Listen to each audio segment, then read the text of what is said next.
Eu tinha apenas 14 anos quando um homem sentou na cadeira da nossa cozinha. Me puxou com toda a força e disse: "Senta no meu colo, vou te fazer mulher agora." Ali meu coração parou, mas graças a Deus o meu irmão chegou bem na hora e eu pude pedir socorro. Essa história mudou minha vida para sempre, e hoje venho aqui compartilhar com vocês cada detalhe do que vivi.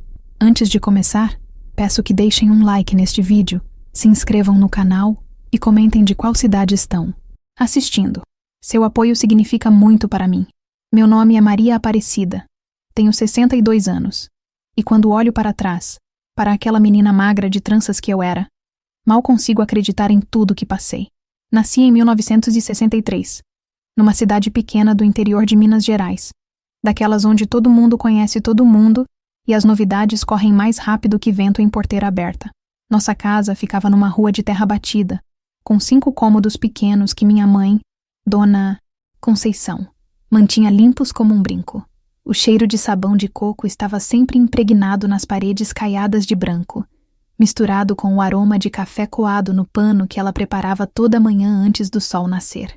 Éramos 7 irmãos. Eu era a 5ª filha, espremida entre o barulho das mais velhas, Cristina e Rosilene, que já trabalhavam como costureiras na casa da Dona Augusta, e os mais novos, que corriam descalços pelo quintal levantando poeira vermelha. Meu irmão Fernando tinha 16 anos. Era forte como um touro e trabalhava na roça com meu pai desde os 12. Ele tinha aquele jeito sério de quem cresceu rápido demais, mas comigo sempre foi protetor, daqueles que colocam a mão na cabeça da gente e dizem: "Vai dar tudo certo, Maria", mesmo quando nada parecia certo.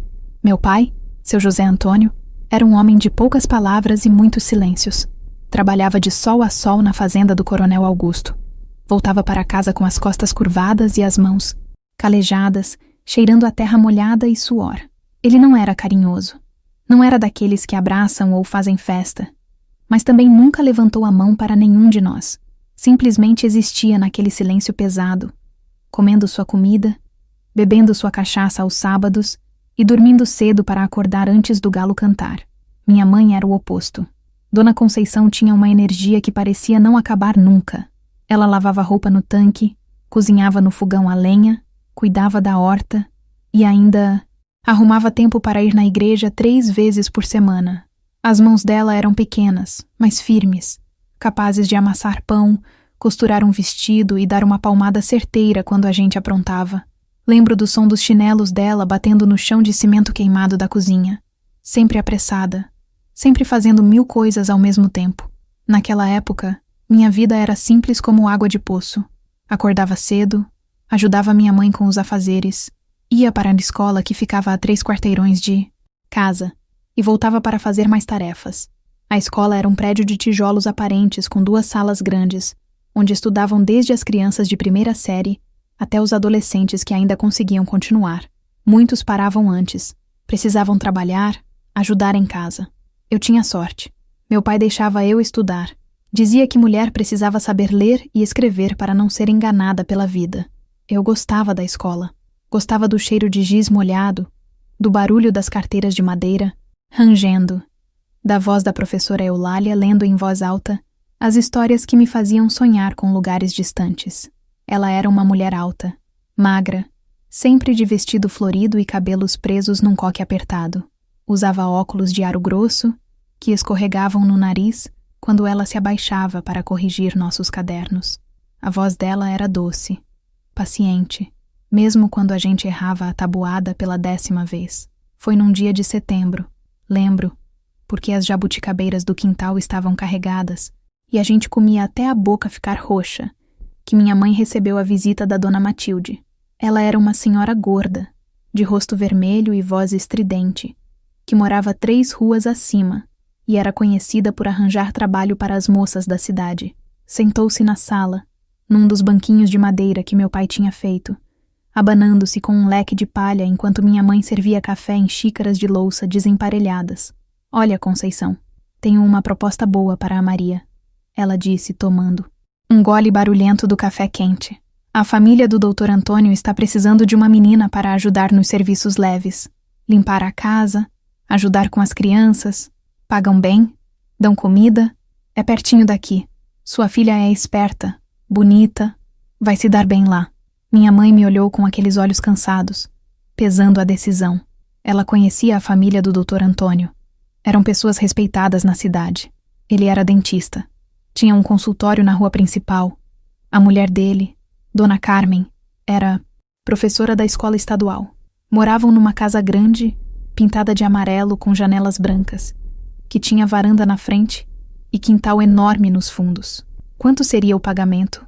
Minha mãe perguntou, com aquela voz de quem já estava calculando quanto daquele dinheiro ia para o mercado, quanto para o remédio do pai, quanto para o material escolar dos mais novos. Dona Matilde falou um valor que fez os olhos da minha mãe brilharem. Não era fortuna, mas para nós, que vivíamos com o mínimo, era uma bênção. E você continua deixando ela estudar, Conceição. A Dona Carmen fez questão de dizer que a menina tem que continuar na escola. Trabalha só de tarde e aos sábados. Foi assim que, numa segunda-feira de manhã, me vi caminhando pela primeira vez até a casa amarela com a varanda.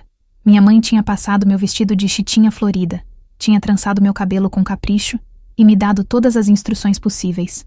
Você obedece, Maria. Faz tudo o que mandarem, não? Responde. Não fica batendo papo à toa. Trabalha direito que esse dinheiro vai ajudar muito a gente aqui em casa. Bati na porta de madeira envernizada, e quem atendeu foi a própria Dona Carmen. Ela era uma mulher bonita. Devia ter uns 35 anos. Cabelos castanhos ondulados presos num rabo de cavalo. Usando um vestido azul claro que parecia feito sob medida. Sorriu para mim.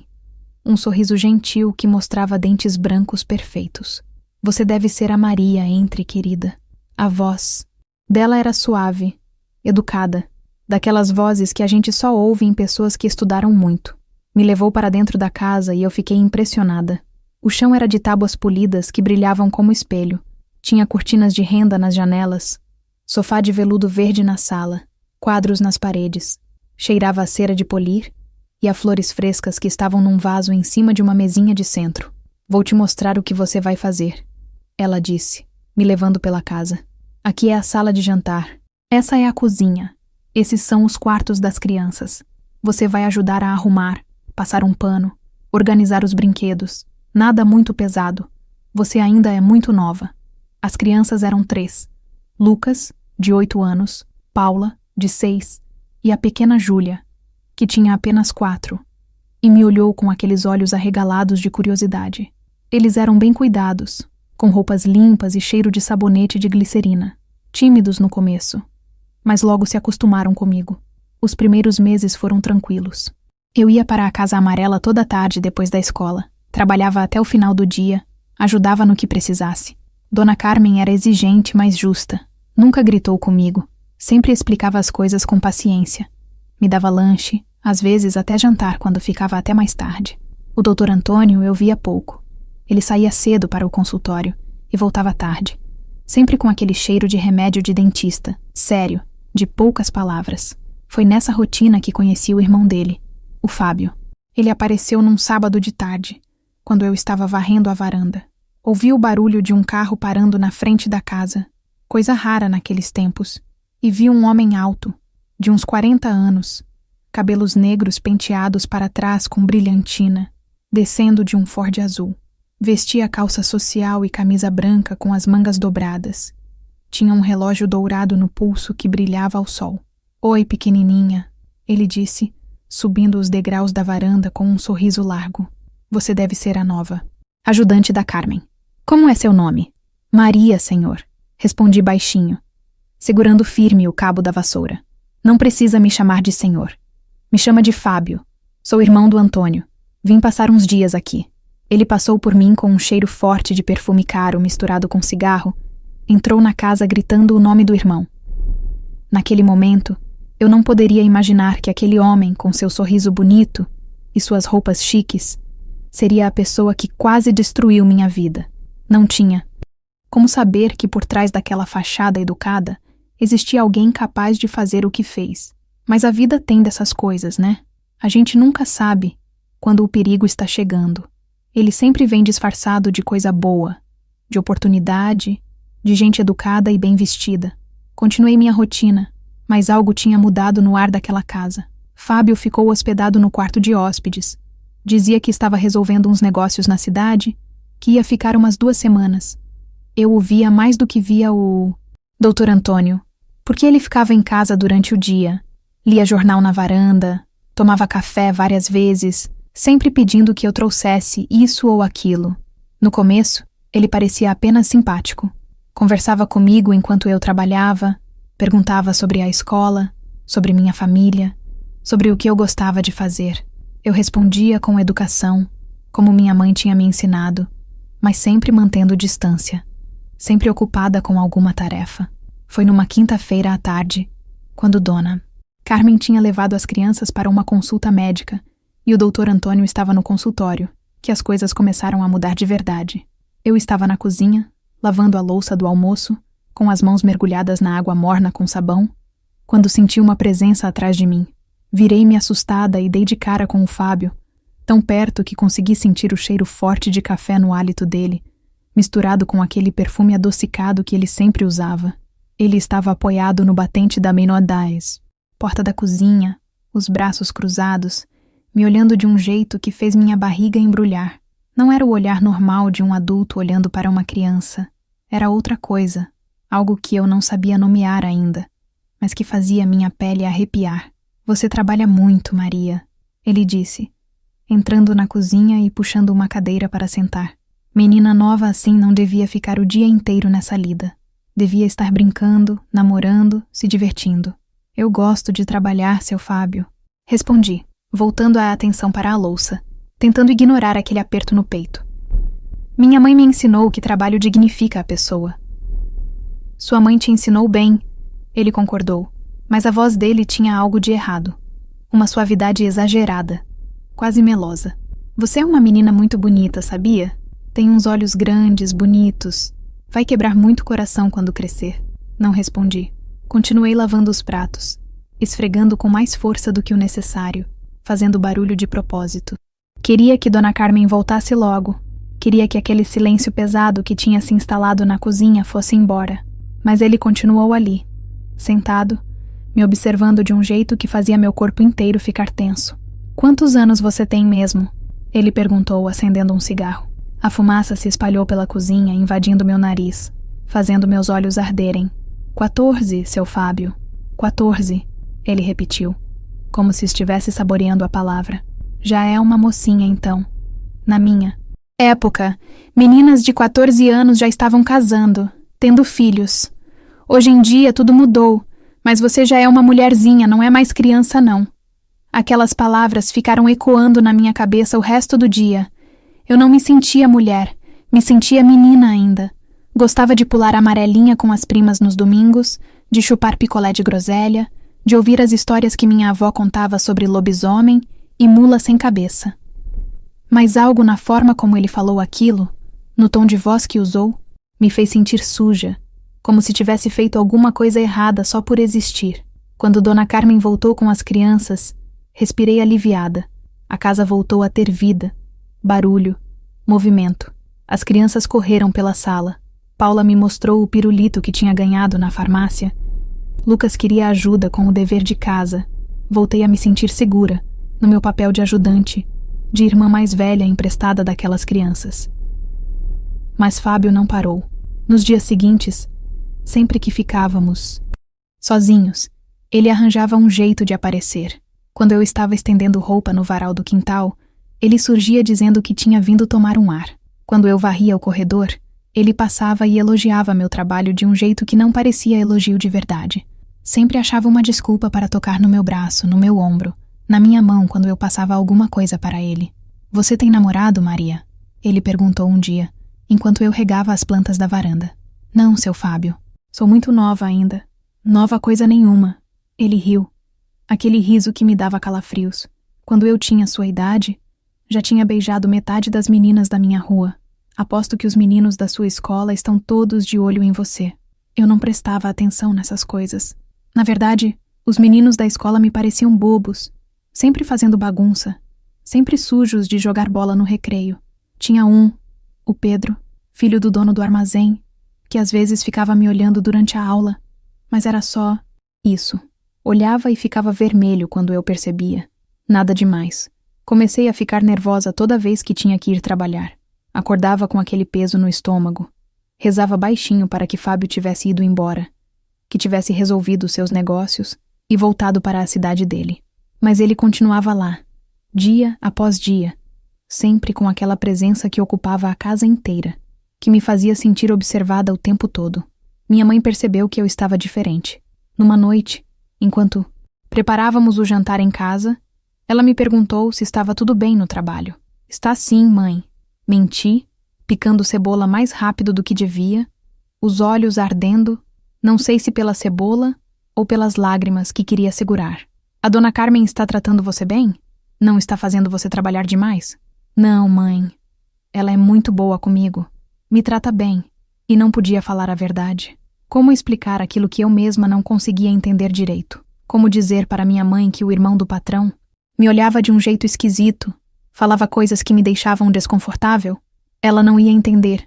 Ia achar que eu estava inventando coisa.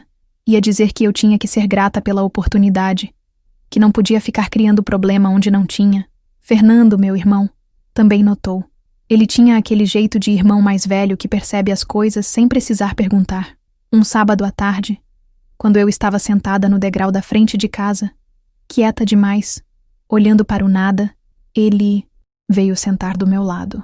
O que foi, Maria? Você anda estranha. Não é nada não, Nando. Ele ficou quieto um tempo, arrancando folhinhas de um galho de árvore que tinha pegado no chão. Depois falou sem me olhar. Se alguém estiver te enchendo o saco nessa casa onde você trabalha, você me fala. Eu resolvo. O coração bateu mais forte. Quase falei, quase desabafei tudo ali, mas tive medo. Medo de causar problema. Medo de perder o emprego. Medo de decepcionar minha mãe que contava com aquele dinheiro todo mês. Está tudo bem, Nando. Juro. Ele me olhou daquele jeito dele. Sério. Penetrante. Como se pudesse ler minha alma. Mas não insistiu. Só colocou a mão grande e pesada na minha cabeça, bagunçou meu cabelo e disse: qualquer coisa. Você sabe onde me encontrar. Foi na segunda semana da estadia de Fábio que as coisas pioraram de verdade. Dona Carmen tinha saído para uma reunião na escola. As crianças estavam na casa da avó paterna. E o doutor Antônio tinha avisado que só voltaria à noite porque tinha muitos pacientes agendados. Eu deveria ter ido embora também, mas tinha ficado para terminar de passar as roupas que estavam acumuladas. Fábio sabia disso. Tinha ficado rondando a lavanderia onde eu estava, entrando e saindo com desculpas esfarrapadas, até que finalmente parou na porta e ficou ali, me observando. Você é muito dedicada, Maria. A Carmen tem sorte de ter você aqui. Só faço meu trabalho, seu Fábio. Respondi, focando no ferro de passar que deslizava sobre uma camisa do Dr. Antônio. O vapor subia, embaçando um pouco minha visão. O cheiro de roupa limpa misturado com o calor sufocante daquela tarde de novembro. Você já foi na cidade grande, Maria? Já conhece a capital? Não, senhor.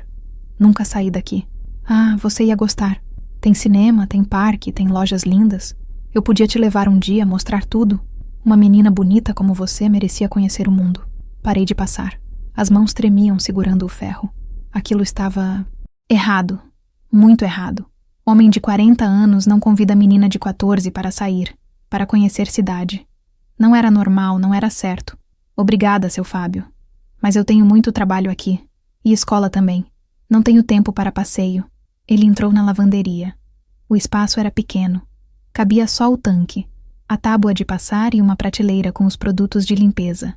Com ele ali dentro, parecia menor ainda. O ar mais pesado, o calor mais sufocante. Todo mundo tem tempo para si. Divertir um pouco, Maria. Você trabalha demais, estuda demais. Precisa viver também. Deu um passo mais perto. Eu recuei até encostar na parede fria, o ferro ainda na minha mão, o coração batendo tão forte que tinha certeza que ele podia ouvir. Seu Fábio, eu preciso terminar isso aqui. A senhora Carmen vai querer as roupas prontas quando voltar. A Carmen não volta tão cedo, ele disse, com aquele sorriso que já não tinha nada de simpático. A gente tem tempo. Ele esticou a mão e tocou no meu rosto. Os dedos dele eram quentes, ásperos, e o toque fez meu corpo inteiro se arrepiar de nojo. Tentei me afastar, mas estava encurralada entre ele e a parede. O senhor não pode fazer isso, consegui dizer, A voz saindo trêmula, fraca. Por favor, sai da frente. Não precisa ter medo de mim, Maria. Eu só quero ser seu amigo. Você é tão bonita, tão novinha, tão fresquinha. Deve ser uma delícia. As palavras dele eram nojentas, sujas, faziam eu querer vomitar. Tentei empurrá-lo, mas ele era muito mais forte. Segurou meu pulso com força, apertando tanto que doeu. Me solta! Gritei, e foi a primeira vez que levantei a voz naquela casa. Ele me soltou, mas não saiu da frente. Ficou ali, me olhando com raiva agora, como se eu tivesse feito algo de errado. Você é uma ingrata, sabia? Aqui nessa casa você é tratada como gente. Ganha dinheiro, come comida boa. E quando alguém tenta ser legal com você, você fica toda metida. Pensa que é o quê? Princesa? Saiu batendo os pés, me deixando sozinha, tremendo, as lágrimas finalmente caindo. Fiquei ali não sei quanto tempo, tentando acalmar a respiração, tentando entender o que tinha acontecido, tentando decidir o que fazer. Quando Dona Carmen chegou, eu já tinha terminado de passar as roupas, tinha lavado o rosto, tinha arrumado o cabelo. Ela me pagou a semana, sorriu, disse que eu era uma ótima funcionária. Não perguntou por que meus olhos estavam vermelhos. Não percebeu que algo estava errado. Ou percebeu e preferiu não ver. Cheguei em casa quando já estava anoitecendo. Minha mãe estava na cozinha, preparando o jantar. O cheiro de feijão no fogão e de arroz cozinhando. Som das colheres batendo na panela. Vozes dos meus irmãos brigando no quarto. A vida normal da minha casa que de repente parecia um porto seguro. O único lugar onde eu podia respirar direito. Mas não falei nada. Guardei tudo dentro de mim. Aquele peso, aquele medo, aquela vergonha que eu nem sabia direito de... quê? Deitei naquela noite na cama que dividia com minhas irmãs, ouvindo a respiração delas, olhando para o teto de madeira escura, e rezei para que Fábio fosse embora logo, que tudo voltasse ao normal. Mas ele não foi embora, e as coisas não voltaram ao normal. Nos dias seguintes, ele ficou mais ousado, mais atrevido. Passava a mão na minha cintura quando ninguém estava olhando. Sussurrava coisas no meu ouvido que me faziam ter vontade de gritar. Me encurralava em cantos da casa onde sabia que ninguém ia nos ver. Comecei a inventar desculpas para não ir trabalhar. Dizia que estava com dor de cabeça, que estava com cólica, que tinha prova na escola e precisava estudar. Minha mãe ficava brava. Dizia que eu estava ficando preguiçosa, que não podia perder aquele emprego. Não tinha como explicar. Não tinha coragem de falar. Foi numa sexta-feira, final de tarde, que aconteceu o pior. Dona Carmen tinha ido levar as crianças para uma festa de aniversário e ia demorar. O Dr. Antônio estava no consultório. Eu tinha ido porque tinha prometido para minha mãe que ia parar de inventar desculpa, que ia ser responsável. Estava na cozinha, guardando a louça limpa no armário, quando ele apareceu. Dessa vez estava diferente.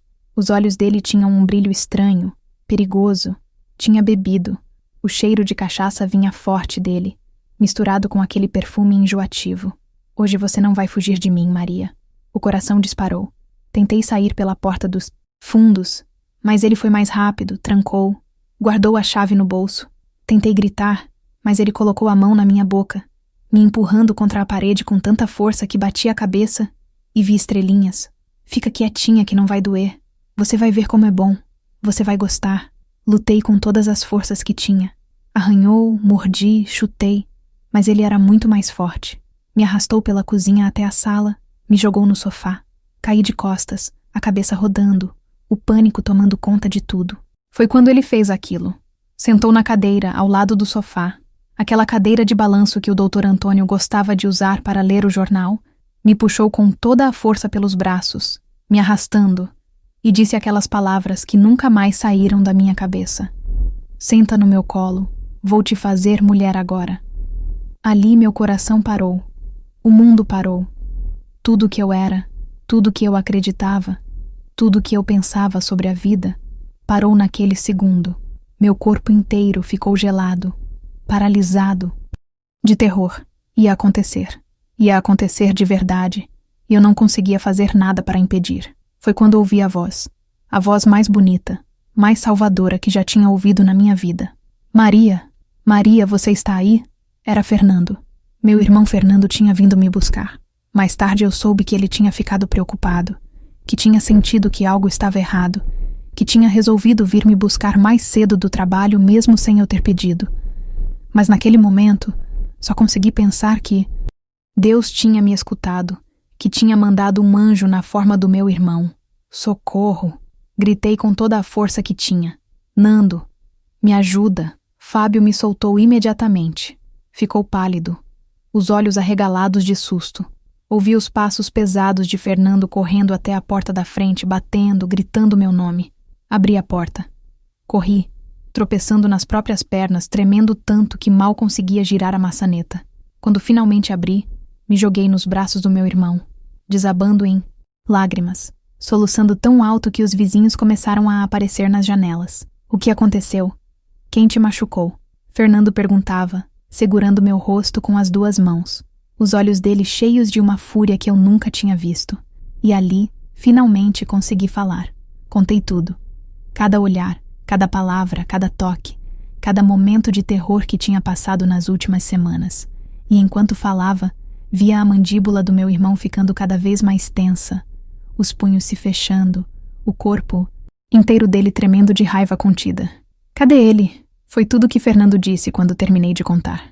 Mas Fábio tinha desaparecido. Fugiu pela porta dos fundos como o covarde que era. Sumiu na noite que começava a cair, deixando para trás apenas o cheiro de cachaça e o eco daquelas palavras horríveis que nunca mais sairiam da minha memória. Fernando não quis sair daquela casa até o Dr. Antônio chegar. Ficamos esperando na varanda, ele caminhando de um lado para o outro como um leão enjaulado, eu sentada no degrau, ainda tremendo, encolhida, abraçando meus próprios joelhos. A noite tinha caído completamente. As cigarras cantavam alto, o vento balançava as folhas das mangueiras na rua. Sons normais de uma noite normal. Mas nada era normal. Nada seria normal nunca mais. Quando o Dr. Antônio chegou, vindo a pé do consultório como fazia todas as noites, carregando a maleta de couro marrom, Fernando foi direto nele. Não gritou, não partiu para cima, mas a voz saiu firme, dura, carregada de uma autoridade que eu não sabia que meu irmão possuía. Seu irmão tentou abusar da minha irmã.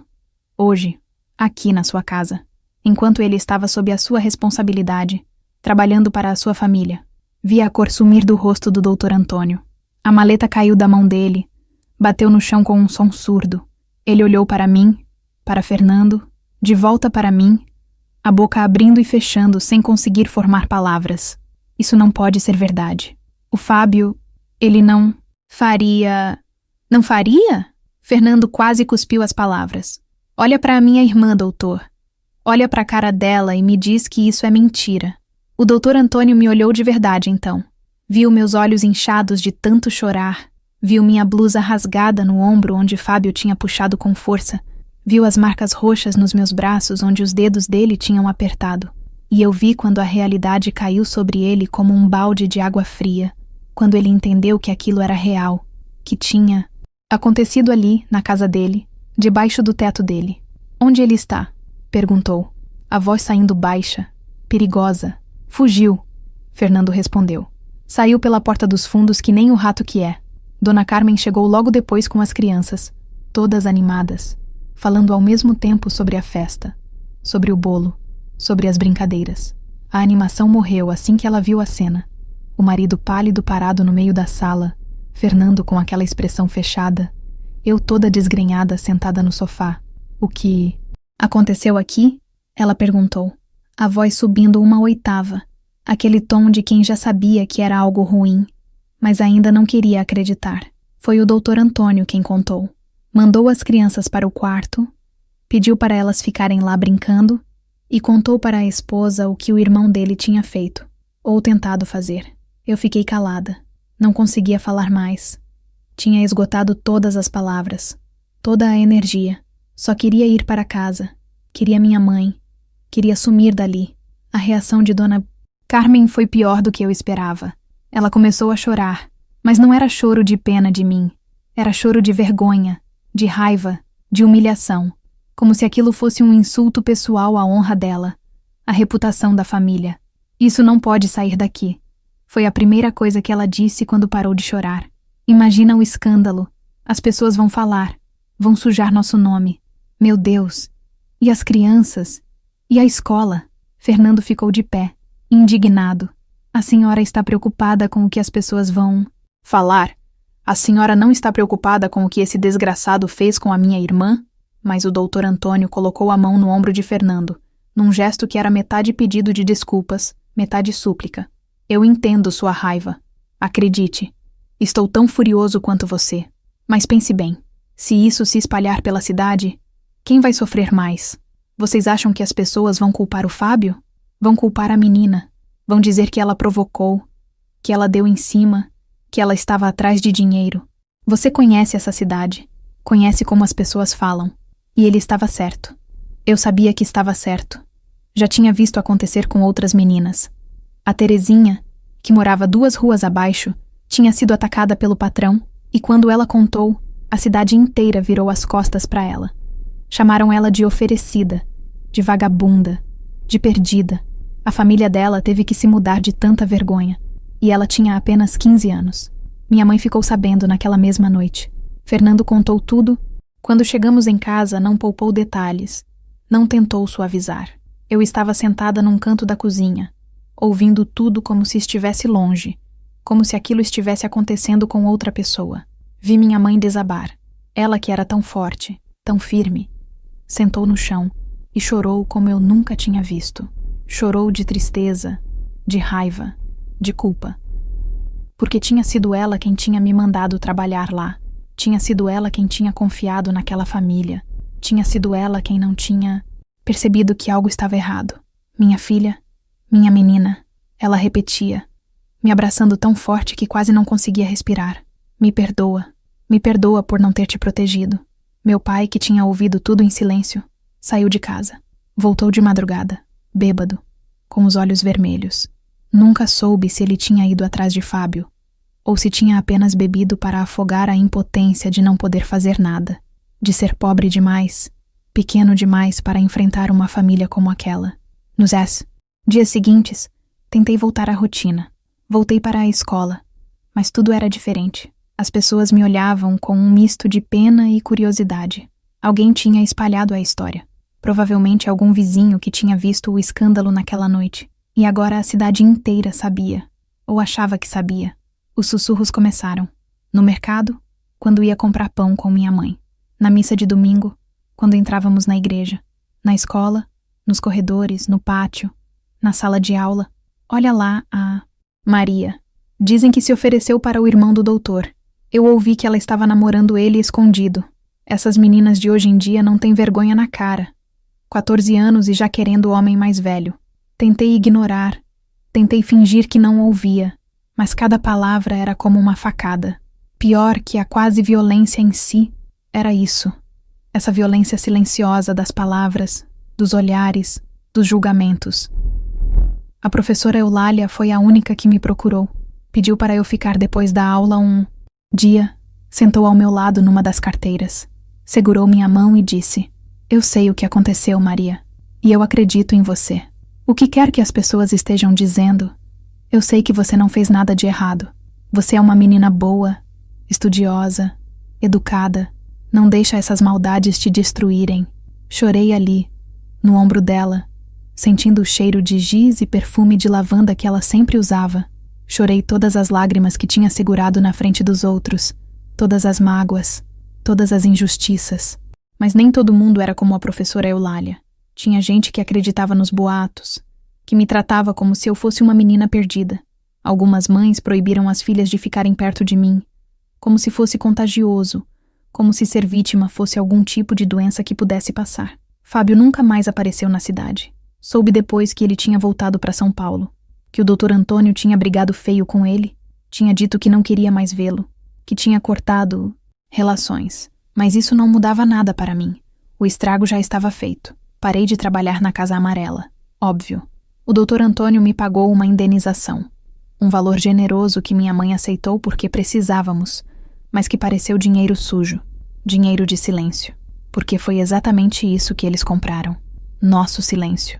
Não fomos na polícia, não fizemos escândalo maior, não processamos ninguém. Aceitamos o dinheiro e ficamos calados. Minha mãe tentou me proteger do jeito dela. Começou a ir comigo em todo lugar. Não me deixava sair sozinha. Vigiava cada passo que eu dava. Achava que estava me protegendo. Mas aquilo me sufocava. Me fazia sentir ainda mais marcada, ainda mais diferente das outras meninas da minha idade. Fernando também mudou. Ficou mais sério, mais quieto. Eu sabia que ele se culpava por não ter percebido antes, por não ter me protegido mais cedo. Várias vezes peguei ele me olhando com aquela expressão angustiada, como se quisesse voltar no tempo e fazer tudo diferente. As semanas se arrastavam pesadas. Cada dia parecia ter 48 horas. Acordava, ia para a escola, voltava, ajudava em casa, deitava, não brincava mais, não ria mais, não cantava mais as músicas que costumava cantar enquanto lavava a louça. Era como se uma parte de mim tivesse morrido naquele dia, naquela sala, quando aquele homem tinha dito aquelas palavras horríveis. Comecei a ter pesadelos. Acordava no meio da noite suando frio, o coração disparado, achando que ele estava ali, que tinha voltado, que ia terminar o que tinha começado. Minha irmã Rosilene, que dormia ao meu lado, me acordava assustada quando eu gritava dormindo. Você precisa esquecer isso, Maria. Ela dizia, preocupada. Precisa seguir em frente. Não pode ficar assim para sempre. Mas como esquecer? Como seguir em frente quando a cidade inteira me lembrava todos os dias do que tinha acontecido? Quando cada olhar de pena ou de julgamento era uma nova ferida? Se abrindo? Foi num domingo, depois da missa, que as coisas pioraram ainda mais. Eu estava na frente da igreja com minha família, quando um grupo de mulheres passou por nós. Uma delas, a dona Sebastiana, conhecida por ser a maior fofoqueira da cidade, falou alto o suficiente para eu ouvir. Pobre doutor Antônio. Ter o nome da família manchado por causa de uma menina interesseira. Essas meninas pobres são todas assim. Ficam se oferecendo para homem rico achando que vão se dar bem. Minha mãe virou para responder, mas eu segurei o braço dela. Deixa, mãe. Não adianta. Essas pessoas já decidiram o que acreditar. Mas aquilo doeu mais do que qualquer outra coisa. Porque não eram só palavras de uma mulher fofoqueira. Era o reflexo de como a sociedade via meninas como eu. Éramos sempre culpadas. Sempre nós que tínhamos feito algo errado. Nunca os homens que não sabiam respeitar, que não sabiam controlar seus impulsos, que achavam que podiam fazer o que quisessem com meninas, vulneráveis. Na escola, as coisas também não melhoraram. Alguns meninos começaram a fazer piadas, a me chamar de nomes feios quando achavam que eu não estava ouvindo. Mas eu ouvia, sempre ouvia. Um dia, o Pedro, aquele menino que costumava me olhar com admiração na aula, chegou perto de mim no recreio. Pensei que ele ia me apoiar, que ia dizer algo gentil, mas o que ele disse foi pior que qualquer insulto. Maria, é verdade que você já não é mais moça? Meu pai falou que menina que se envolve com um homem mais velho já não presta mais para casar. Senti como se tivesse levado um soco no estômago. Ele tinha acabado de dizer, na frente de todo mundo, que eu não prestava mais, que nenhum homem decente ia me querer. E o pior, ele tinha aprendido isso com o pai dele. Essa mentalidade venenosa era passada de geração em geração, envenenando mentes, destruindo vidas. Corri para o banheiro e vomitei, não de doença física, mas de nojo, de raiva, de injustiça. Fiquei ali, ajoelhada no chão frio do banheiro da escola, soluçando, me perguntando se a vida toda ia ser assim, se eu ia carregar essa marca para sempre, como um ferro em brasa na pele que nunca cicatriza. A professora Eulália me encontrou ali. Não disse nada. Apenas me ajudou a levantar. Molhou uma toalha com água fria e passou no meu rosto, limpando as lágrimas, o suor, o vômito que tinha respingado na blusa. Você é mais forte do que isso, Maria, ela disse, olhando firme nos meus olhos. Eu sei que está difícil agora. Eu sei que parece que o mundo inteiro virou as costas para você. Mas você tem que continuar. Tem que estudar, crescer, provar para todos esses ignorantes que você vale muito mais do que qualquer um deles imagina. Mas eu não me sentia forte. Me sentia quebrada, destruída por dentro. Tinha perdido não só minha inocência, mas também minha fé nas pessoas, na justiça, na bondade humana. Tinha descoberto que o mundo era muito mais cruel do que eu imaginava, que as pessoas eram muito mais rápidas em julgar do que em compreender. Minha mãe percebeu que eu estava afundando cada vez mais. Numa noite, sentou comigo na cozinha depois que todo mundo já tinha dormido. Fez chá de erva cidreira, aquele que ela fazia quando alguém estava nervoso, e me fez beber enquanto segurava minha mão sobre a mesa de madeira manchada pelo tempo. Maria, minha filha, o que aconteceu com você foi horrível, foi injusto, foi errado, mas você não pode deixar isso te destruir. Você não pode deixar aquele homem vil ganhar, tirando não só sua alegria naquele dia, mas também seu futuro, seus sonhos, sua vida. Mas, mãe, como eu vou seguir em frente? Como vou viver nessa cidade com todo mundo me julgando, com todo mundo achando que eu sou uma menina perdida? Ela apertou minha mão com mais força, os olhos dela brilhando com lágrimas contidas. Você vai provar para eles que estão errados. Vai estudar, vai crescer, vai se tornar uma mulher de bem. E um dia, quando você estiver longe daqui, vivendo sua vida, essas pessoas vão perceber que perderam a chance de conhecer uma pessoa maravilhosa porque estavam ocupadas demais julgando. Quis acreditar nela. Quis acreditar que as coisas iam melhorar, que o tempo ia curar aquela ferida, que um dia eu ia conseguir olhar para trás e ver aquilo como apenas uma parte ruim da minha história. Não a história inteira, mas naquele momento, naquela cozinha escura iluminada apenas pela lamparina, com o cheiro de chá de erva cidreira e o som dos grilos lá fora, eu não conseguia ver futuro nenhum. Só conseguia ver o presente doloroso, pesado, sufocante. E me perguntava se algum dia aquele peso ia diminuir, se algum dia eu ia conseguir respirar direito de novo. Os meses que se seguiram foram os mais difíceis da minha vida.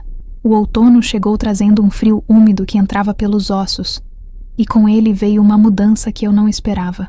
A escola começou a fazer reuniões com os pais sobre um assunto delicado. Tinham decidido que eu deveria mudar de turma, me colocar em outra sala, longe dos alunos da minha idade. A diretora, Dona Marta, uma mulher de óculos grossos e permanente no cabelo, chamou minha mãe para uma conversa. Eu estava junto, sentada numa cadeira desconfortável do lado de fora da sala, mas conseguia ouvir tudo através da porta entreaberta. Dona Conceição, a senhora entende que precisamos pensar no bem-estar de todos os alunos. A voz dela era macia, cheia, daquela falsa compaixão que dói mais que um tapa na cara. A presença da Maria na sala tem causado desconforto. Os pais estão preocupados. Dizem que ela pode ser uma má influência para as outras meninas. Má influência? A voz da minha mãe subiu, trêmula de raiva e incredulidade. Minha filha foi vítima de um homem adulto. Como isso faz dela uma má influência? Eu entendo seu ponto de vista, mas precisamos considerar a reputação da escola. Talvez seja melhor para a própria Maria recomeçar em outro lugar, onde ninguém saiba da história, onde ela possa ter um novo começo. Minha mãe saiu daquela sala com o rosto vermelho de raiva e os olhos cheios de lágrimas. Me pegou pela mão e me levou embora sem dizer uma palavra para ninguém. O caminho até em casa foi em silêncio absoluto, apenas o som dos nossos chinelos batendo no chão de terra, o canto dos passarinhos na tarde que caía, a vida seguindo seu curso, enquanto a minha parecia estar desmoronando.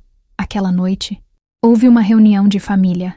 Meu pai, minha mãe, meus irmãos mais velhos, todos sentados na sala pequena, discutindo o que fazer comigo, como se eu fosse um problema que precisava ser resolvido. Eu estava ali, mas era como se fosse invisível, como se não tivesse voz, como se minha opinião não importasse. A melhor coisa é mandar ela para a capital, ficar um tempo com a tia Lourdes, meu pai disse, acendendo um cigarro, a fumaça subindo devagar até o teto manchado. Lá ninguém conhece ela, ninguém sabe da história. Ela pode começar de novo, mas ela é muito nova para morar longe, minha mãe protestou, torcendo o pano de prato nas mãos nervosas. Só tem 14 anos. Como vou deixar minha menina ir embora? Aqui ela não tem mais futuro, Conceição. Meu pai falou com aquela frieza que sempre usava quando tomava decisões. A cidade inteira virou as costas para ela. Você viu o que a diretora falou? Querem expulsar ela da escola.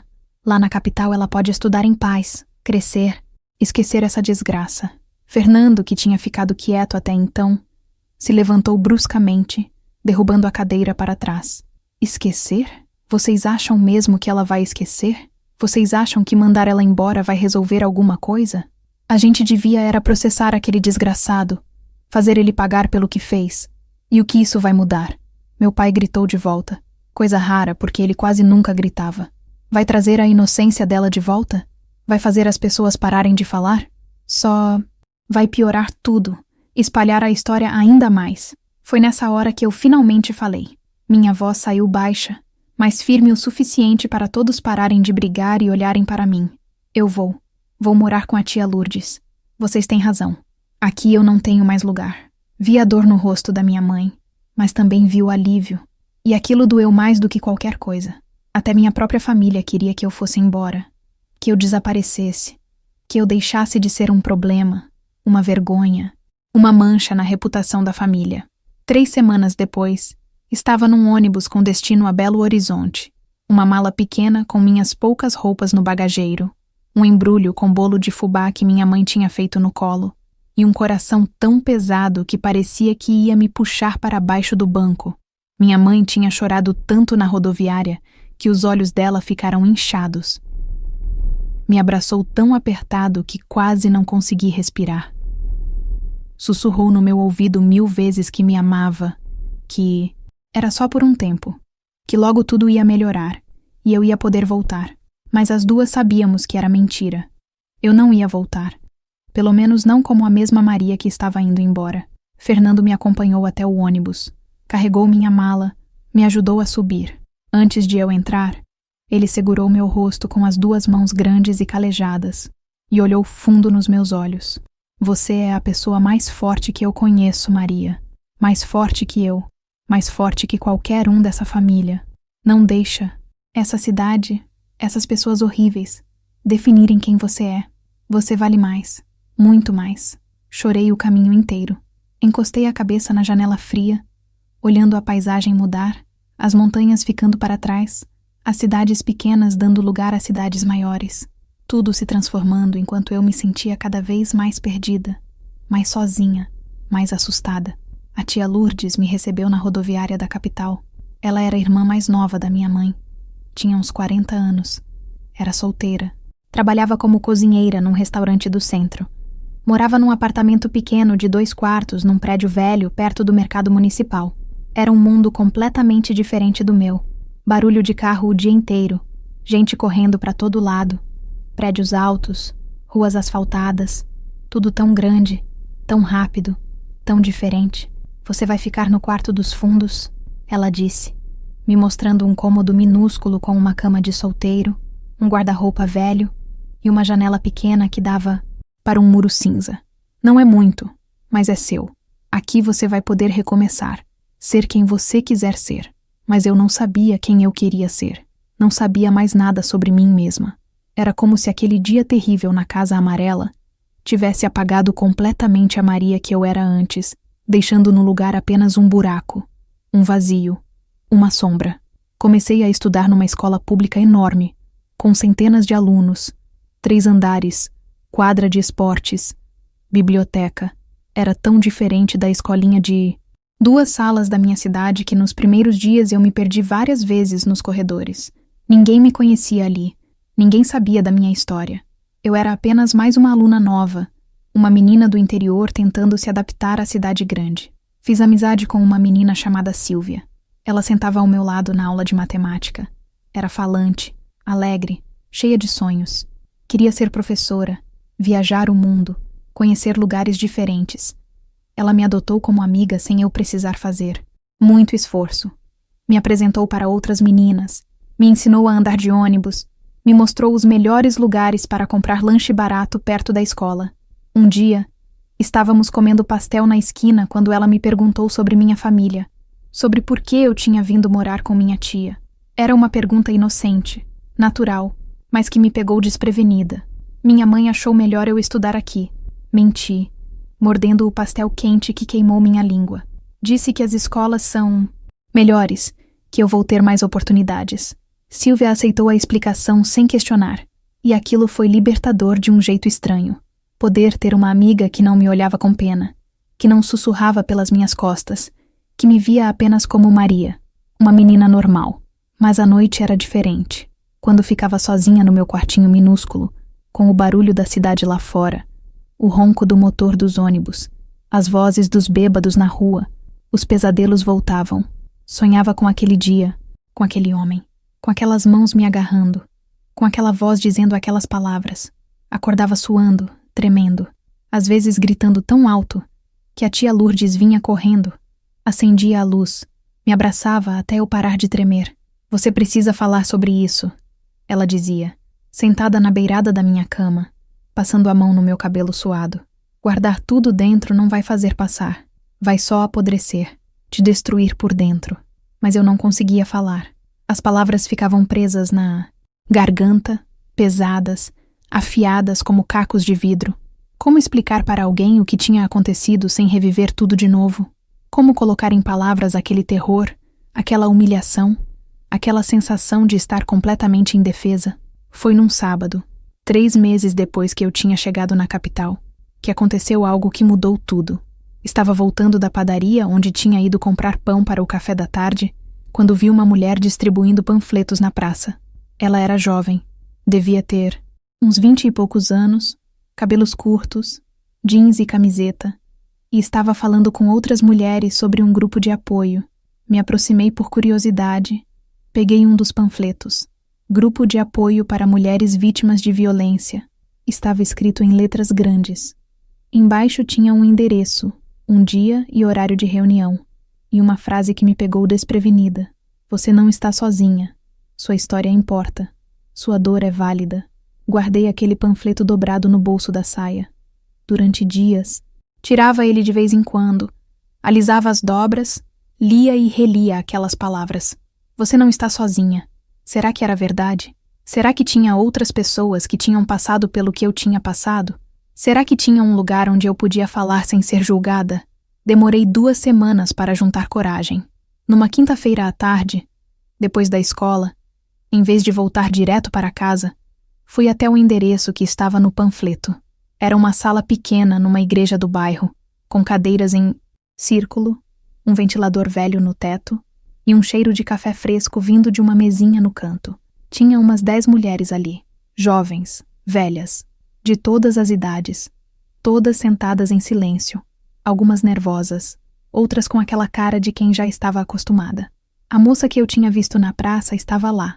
Sorriu quando me viu entrar. Seja bem-vinda. Qual seu nome? Maria, respondi baixinho, sentando numa das cadeiras vazias, as mãos suando frio. Bem-vinda, Maria. Aqui é um espaço seguro.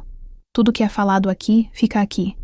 Ninguém julga, ninguém critica. Apenas escutamos e apoiamos umas às outras. E então elas começaram a falar, uma por uma, contando suas histórias. Histórias de abuso, de violência, de situações horríveis que tinham vivido. Tinha uma senhora de uns 50 anos que tinha sido abusada pelo padrasto quando era criança. Tinha uma menina da minha idade que tinha sido estuprada pelo namorado. Tinha uma mulher casada que apanhava do marido todo dia. Cada história era um soco no estômago, mas também era um alívio, porque eu não estava sozinha. Não era só comigo que tinha acontecido. Não era culpa minha, como tantas pessoas tinham me feito acreditar. Quando chegou minha vez de falar, fiquei paralisada. Abri a boca, mas nenhum som saiu. As lágrimas começaram a cair antes das palavras. E então, de repente, como se uma represa tivesse se rompido, tudo saiu. Contei tudo. Desde o primeiro olhar estranho, o primeiro comentário inadequado, até aquele dia horrível, aquele momento terrível quando ele tinha me puxado e dito aquelas palavras. Falei da fuga que não veio, do terror que me paralisou, da sorte de ter um irmão que apareceu na hora certa. Falei dos julgamentos, dos sussurros, da escola que me rejeitou, da cidade que me expulsou. Falei da dor de ter que deixar minha família, minha casa, tudo que eu conhecia, porque eu era o problema, eu era a mancha, eu era a vergonha. E pela primeira vez, alguém me olhou e disse, não foi sua culpa. Aquelas 4 palavras simples me quebraram e me reconstruíram ao mesmo tempo. Chorei tanto naquela sala que achei que nunca mais ia parar. E todas aquelas mulheres, com suas próprias dores, suas próprias histórias, se levantaram e me abraçaram. Um abraço coletivo, quente, apertado, cheio de compreensão e solidariedade. Quando saí daquela sala, horas depois, com os olhos inchados, mas o coração um pouco mais leve, algo tinha mudado dentro de mim. Não era cura. Estava longe de ser cura, mas era o começo. O começo de entender que o que tinha acontecido comigo não me definia, que eu podia ser mais do que aquele dia horrível, que eu merecia ser mais. Voltei para aquele grupo toda semana. Fui me abrindo aos poucos, falando mais, ouvindo as outras, aprendendo com suas histórias. A moça que coordenava, que se chamava Vera, era psicóloga voluntária. Ela me ensinou coisas que ninguém nunca tinha me ensinado, que meu corpo era meu, que ninguém tinha direito de tocá-lo sem permissão, que não importava como eu estava vestida, onde eu estava, o que eu tinha feito, nada justificava o que aquele homem tinha tentado fazer comigo. Eram conceitos simples, mas revolucionários para uma menina que tinha crescido ouvindo que mulher tinha que se dar ao respeito, que tinha que se vestir direito, que tinha que tomar cuidado para não provocar os homens. Como se fosse responsabilidade nossa controlar os impulsos deles, como se fosse culpa nossa quando eles não conseguiam se controlar. Meses se passaram. O Natal chegou e passou. Ano Novo chegou e passou. Eu continuava estudando, continuava indo ao grupo, continuava tentando reconstruir quem eu era. A tia Lourdes foi minha maior aliada nesse processo. Ela que tinha suas próprias histórias, suas próprias cicatrizes. Descobri depois que ela também tinha sido abusada quando jovem e que era por isso que tinha ficado solteira, tinha dedicado a vida ao trabalho, tinha construído muros altos em volta do coração. Numa noite, depois de um jantar simples de arroz, feijão e ovo frito, ela sentou comigo na minúscula sala do apartamento e disse algo que nunca esqueci. Maria, o que aconteceu com você foi horrível, mas você tem uma escolha agora. Pode deixar aquilo te destruir, te transformar em alguém amargo, cheio de raiva, cheio de medo, ou pode usar aquela dor para se tornar mais forte, mais sábia, mais compassiva. Pode usar sua história para ajudar outras meninas que vão passar pelo mesmo. A escolha é sua. E naquele momento, olhando para aquela mulher que tinha me acolhido sem julgar, que tinha me dado um teto e carinho quando eu mais precisava, tomei uma decisão. Não ia deixar Fábio ganhar. Não ia deixar aquele dia definir o resto da minha vida. Ia lutar, ia crescer, ia me tornar alguém que poderia olhar para trás e dizer: eu sobrevivi. E não foi só sobreviver, eu vivi de verdade. Os anos seguintes foram de reconstrução. Não foi rápido, não. Foi fácil, mas foi acontecendo aos poucos, como uma planta que brota no meio do concreto rachado. Terminei o ensino fundamental na escola da capital, me formei entre as melhores da turma. A professora de português, Dona Helena, me incentivou a continuar estudando. Disse que eu tinha talento para escrever, que minhas redações eram as mais profundas e tocantes que ela já tinha lido. Comecei a trabalhar aos 16 anos numa loja de tecidos no centro. O salário era pouco, mas ajudava a tia Lourdes com as despesas e me dava uma sensação de independência que eu nunca tinha experimentado. Gostava do cheiro das fazendas, do toque do algodão, da seda, do linho. Gostava de ajudar as clientes a escolherem os tecidos certos para seus vestidos, suas cortinas, suas vidas. Foi lá que conheci a Dona Ivone, uma senhora elegante de cabelos brancos que vinha toda semana comprar tecido para os vestidos que costurava por encomenda. Ela tinha uma oficina pequena e precisava de ajudante. Quando soube que eu sabia costurar, minha mãe tinha me ensinado quando era criança, me ofereceu uma vaga. Trabalhei com Dona Ivone por 3 anos. Ela me ensinou não só a costurar melhor, mas a ver a costura como uma arte, como uma forma de expressão. Cada ponto era uma pequena vitória. Cada vestido terminado era uma prova de que eu era capaz, de que minhas mãos podiam criar coisas bonitas. Não importava o que tinham tentado tirar de mim no passado. O grupo de apoio continuou sendo meu porto seguro.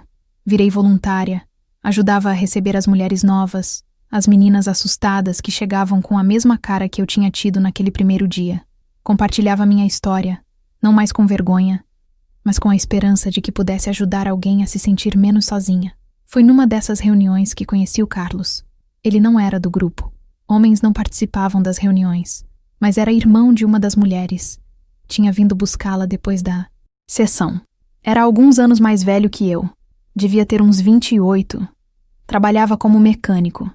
Tinha mãos calejadas e um sorriso gentil que não pedia nada em troca. Começamos a conversar. Primeiro só oi e tchau quando ele vinha buscar a irmã. Depois, conversas mais longas na calçada enquanto esperávamos o ônibus. Ele nunca perguntou por que eu frequentava aquele grupo. Nunca foi invasivo, nunca ultrapassou limites. Apenas conversava, ria das minhas piadas, Contava histórias do trabalho dele, da família, dos planos que tinha para o futuro. Levou meses até eu aceitar sair com ele. Tinha medo, tanto medo.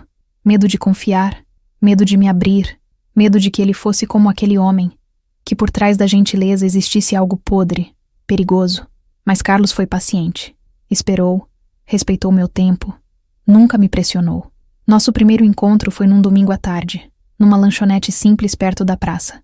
Tomamos refrigerante, comemos pastel, conversamos sobre tudo e sobre nada. Ele me contou sobre o pai que tinha perdido cedo, sobre a mãe que criou 5 filhos sozinha, sobre o sonho de um dia ter a própria oficina mecânica. E eu, pela primeira vez, contei minha história para alguém fora do grupo. Não contei tudo no primeiro encontro, mas aos poucos, nos meses seguintes, fui me abrindo. Contei sobre aquele dia terrível, sobre a fuga da minha cidade, sobre os anos tentando me reconstruir. E ele ouviu. Não tentou minimizar. Não disse que eu devia esquecer. Não me olhou com pena. Apenas ouviu. Segurou minha mão sobre a mesa da lanchonete e disse: "Obrigado por confiar em mim. Você é a pessoa mais corajosa que eu conheço. Namoramos por 2 anos antes de nos casarmos. Foi um casamento simples na igreja do bairro, com poucos convidados, mas cheio de amor verdadeiro. Minha mãe veio da cidade natal, mais velha, mais cansada, mas com os olhos brilhando de felicidade. Fernando veio também. Me levou até o altar, e quando me entregou, para o Carlos, sussurrou no meu ouvido: "Você conseguiu, Maria. Você venceu." E naquele momento, com meu vestido branco simples que eu mesma tinha costurado, com a mão do Carlos segurando a minha, com minha família ali testemunhando meu recomeço, senti que era verdade. Não tinha sido fácil, tinha doído muito, tinha deixado cicatrizes que nunca iam sumir completamente. Mas eu tinha sobrevivido, tinha crescido, tinha me tornado mais do que aquele dia horrível tinha tentado me fazer ser. Carlos foi, e ainda é, o companheiro que eu nunca achei que ia ter. Gentil, paciente, respeitoso.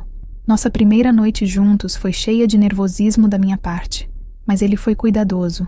Perguntou se estava tudo bem em cada passo. Parou quando eu pedi, esperou quando eu precisei. E pela primeira vez, entendi que intimidade podia ser algo bonito, seguro, cheio de amor e respeito. Tivemos 3 filhos, 2 meninas e 1 menino. Criei eles de forma diferente de como fui criada. Ensinei. Minhas filhas que o corpo delas é delas, que ninguém tem direito de tocá-las sem permissão, que não importa como estejam vestidas ou onde estejam. Se alguém as machuca, a culpa nunca é delas. E ensinei meu filho que não, que respeito não é negociável, que mulher não é objeto, que ele tem que ser parte da solução, não do problema. Voltei a estudar quando a mais nova entrou na escola. Fiz supletivo, terminei o ensino médio, depois fiz um curso de assistente social. Queria trabalhar, ajudando outras mulheres, outras meninas que estavam passando pelo que eu tinha passado. E foi o que fiz. Trabalhei por 20 anos num centro de apoio a vítimas de violência. Ouvi centenas de histórias, enxuguei milhares de lágrimas, segurei mãos trêmulas e disse aquelas mesmas palavras que tinham me salvado. Não foi sua culpa, Fábio. Nunca mais ouvi falar dele. Soube por alto, anos depois, que tinha morrido num acidente de carro. Não senti satisfação, não senti alívio, só senti uma tristeza vazia por todas as vidas que ele tinha destruído, por todas as meninas que provavelmente tinha machucado antes de mim e depois de mim, e uma raiva fria por ele nunca ter pago pelos crimes, por ter vivido sua vida enquanto a minha tinha sido destroçada. Mas não deixei aquela raiva me consumir. Aprendi, com os anos, que carregar rancor é como beber veneno esperando que o outro morra. Não fiz isso por ele. Ele não merecia nada de mim. Fiz por mim, para poder seguir em frente, para poder viver plenamente, para poder acordar de manhã sem aquele peso no peito. Voltei à minha cidade natal algumas vezes ao longo dos anos. A primeira vez foi quando minha mãe ficou doente. Tinha câncer. Os médicos não davam esperança. Fiquei 1 mês cuidando dela. E nesse mês, a cidade que tinha me expulsado teve que me engolir de volta. As pessoas me olhavam nas ruas, nos mercados, na farmácia, alguns com vergonha, outros com curiosidade, outros fingindo que não me reconheciam. Ah, Dona Sebastiana, aquela que tinha dito coisas horríveis sobre mim tantos anos atrás, me encontrou no hospital. Estava velha, curvada, o rosto marcado pelo tempo. Me olhou e começou a chorar. Maria, me perdoa. Eu fui uma tola, uma maldosa. Falei coisas terríveis sobre você sem saber de nada, sem pensar no quanto estava machucando uma criança inocente. Olhei para aquela mulher quebrada e não senti raiva. Senti pena. Pena de uma vida inteira dedicada a julgar os outros, a espalhar veneno, a causar dor.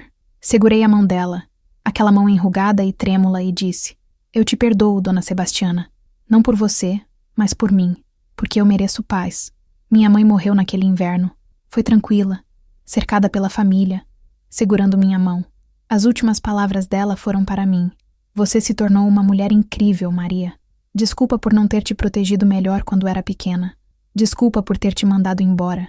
Eu estava errada. Você sempre foi forte, sempre foi especial. Te amo tanto, minha filha. Chorei muito naquele dia, mas eram lágrimas diferentes.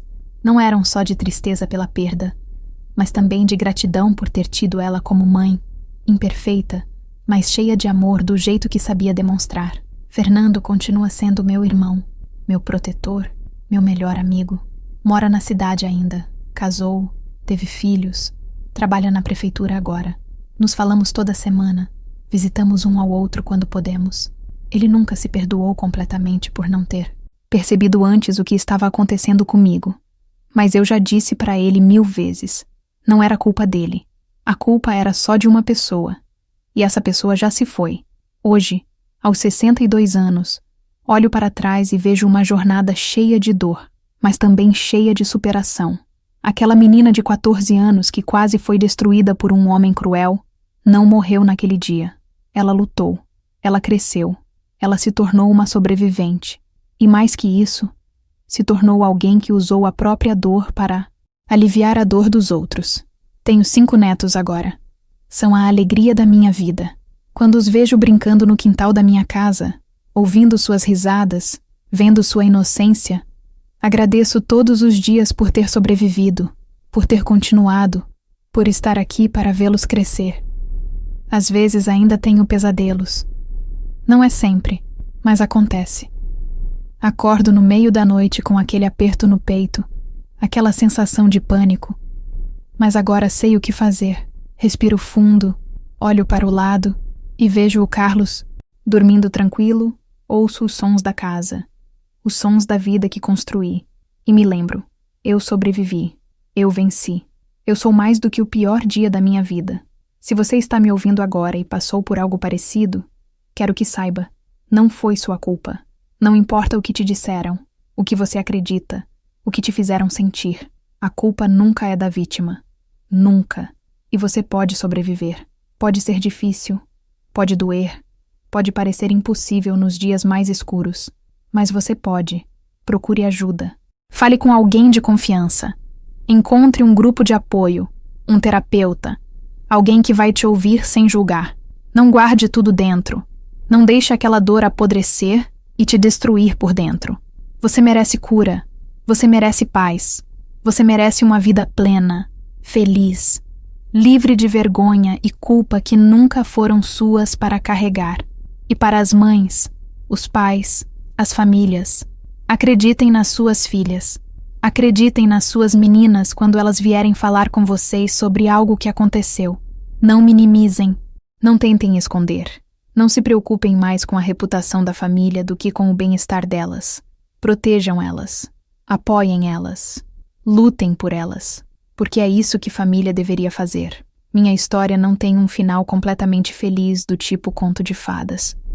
Ainda carrego cicatrizes, ainda tenho dias difíceis, ainda me pego pensando no que poderia ter sido diferente.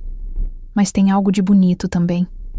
Tem superação, tem resiliência, tem amor, tem propósito e tem esperança. Sempre, sempre tem esperança. Aquela menina de 14 anos que quase teve tudo tirado dela naquele dia terrível na Casa Amarela, cresceu e se tornou essa senhora de 62 anos que está falando com vocês agora. Uma senhora que criou 3 filhos maravilhosos, que tem um casamento feliz, que ajudou centenas de mulheres a se recuperarem de seus traumas, que vive uma vida plena apesar de tudo. Se ela conseguiu, você também consegue. Se eu conseguir sair daquele buraco escuro, você também. Vai conseguir. Não sozinha. Ninguém consegue sozinha. Mas com apoio, com amor, com tempo e com muita força de vontade, é possível reconstruir. É possível viver de novo. É possível ser feliz de novo. Então eu te digo, de coração para coração, de sobrevivente para sobrevivente, não desiste. Não deixa que quem te machucou ganhe tirando não só aquele momento, mas toda a sua vida. Você vale mais. Você merece mais. Você é mais. E lembra, você não está sozinha. Nunca esteve. Tem milhares de nós aqui, sobreviventes, guerreiras, mulheres que passaram pelo fogo e saíram mais fortes do outro lado. Estamos aqui, torcendo por você, acreditando em você, esperando o dia em que você também vai poder olhar para trás e dizer: eu sobrevivi, eu venci, eu sou mais do que o pior dia da minha vida. Obrigada por me escutarem. Obrigada por me darem esse espaço para compartilhar minha história. E se você conhece alguém passando por algo parecido, compartilha esse vídeo. Às vezes, tudo que uma pessoa precisa é saber que não está sozinha, que tem luz no fim do túnel, que é possível sobreviver e até florescer depois da tempestade. Que Deus abençoe cada uma de vocês, que vocês encontrem cura, paz e amor verdadeiro, e que vocês nunca se esqueçam. Vocês são fortes, vocês são valiosas, vocês são amadas, sempre foram e sempre serão. Um abraço forte dessa vovó aqui que viveu para contar a história e que está torcendo muito por você, onde quer que esteja. Fique bem, cuide de você e nunca desista.